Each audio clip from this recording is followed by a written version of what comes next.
Hello everyone. Let's start the next topic, that is animal and plant cell, which is the last topic of your chapter fundamental unit of life. So in today's class we are going to discuss about the differences in plant and animal cell. As we already know that the plants and animals, they are structurally and functionally different from each other in many aspects. Okay, if we'll talk about that, the animals, they are able to move. Plants, they are not able to move. They are fixed at their places. Animals, they can escape, they can maintain their body temperature, they can hide themselves, they can protect themselves in many ways. But as we know, plants, they have to face the external environmental conditions, the harsh conditions of the environment.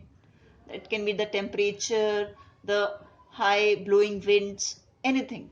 So in that way, the cell that should be, that must be different structurally also and functionally also.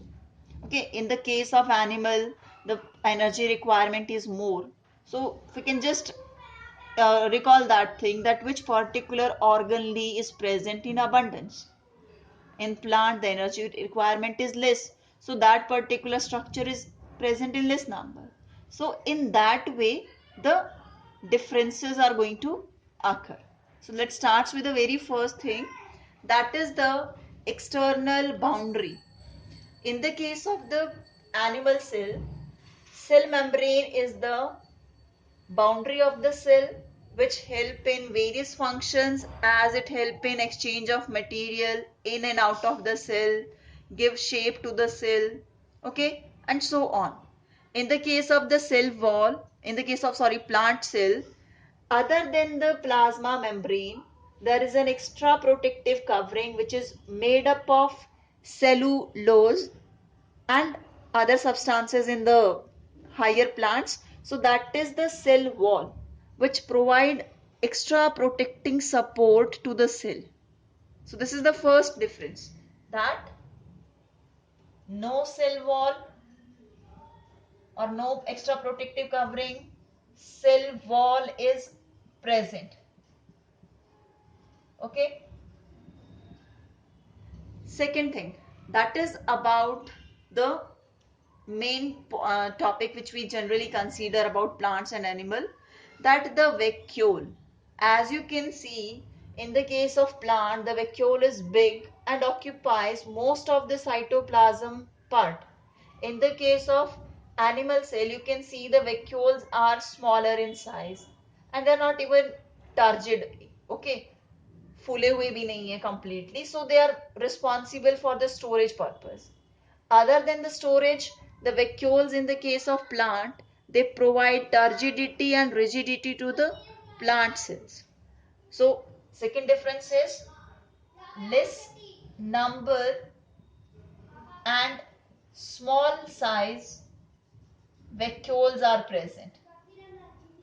Okay, this is the difference for the vacuoles.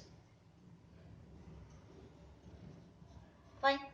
And in the case of the plant, it would be, in the case of the animals, it would be more in numbers and small in size. In the case of plant, it would be less in number and bigger in size. Fine.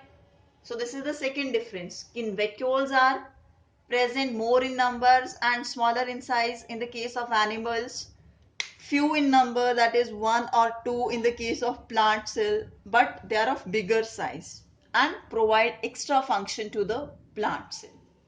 Next difference is, as you can see in the case of nucleus, the nucleus is centrally placed. In the case of centrally placed, means it is present at the center of the cell. Centrally placed nucleus we have in the case of animal cell, and in the case of plant cell, the nucleus is present at periphery, or we can say at the corner. You can see where is this is the nucleus present at the corner.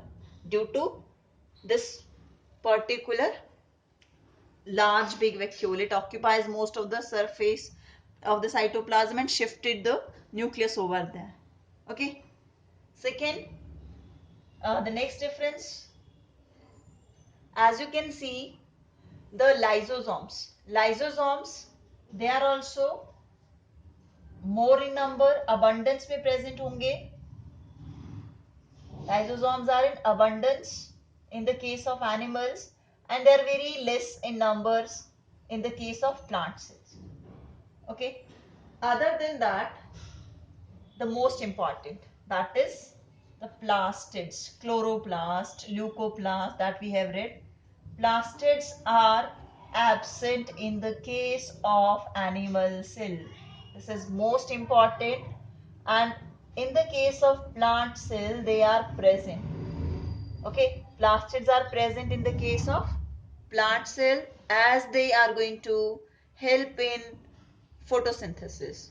So we know that plants are only capable of making food, and that is because of the presence of chloroplast.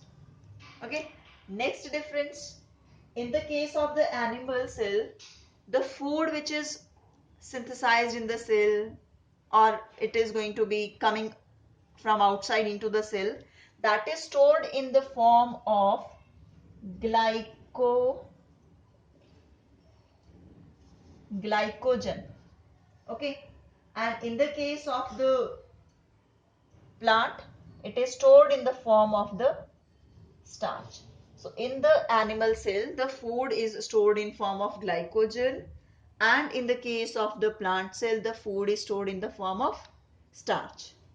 Other than this, you can see that the animal cell is comparatively smaller in size as that of the plant cell. Plant cell is larger in size comparatively when we are going to compare these two structures. So these are the main differences in animal and plant cell. Okay. Thank you. That's all for the chapter.